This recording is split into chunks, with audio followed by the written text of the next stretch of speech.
আজকের গল্প ভোগের আগে ভোগান্তি। পুজোর আগে বাজারে কোলাহল, ফলেরা সবাই শপিংয়ে এসেছে। মুখে উচ্ছ্বাস, মনে সাজগোজের স্বপ্ন। আপেল দিদি লাল শাড়ি কিনে খুশিতে উজ্জ্বল। তিনি আয়নায় নিজেকে দেখেই মুগ্ধ। কমলাবাবু আয়নায় দাঁড়িয়ে নিজের রূপ দেখছেন। তিনি ভাবছেন, আমি এই সবচেয়ে সুন্দর। কাঁঠাল কাকা তো ধুতি কিনতে গিয়ে বারবার মাপ নিচ্ছেন, কিন্তু প্রতিবারেই কিছু না কিছু গোলমাল হচ্ছে।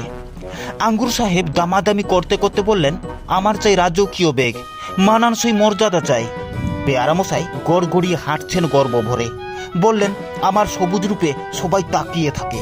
দোকানদার হেসে বললেন, আজ তোমাদের শপিং বেশ জমজমাট হলো, কিন্তু কাল তোমাদের জায়গা হবে ভোগের থালায়, দেবীর পুজোর প্রসাদে। সফল কেমন জনে ভয়ে চমকে উঠল, আর মুহূর্তেই সবাই দৌড়ে পালালো বাজার থেকে।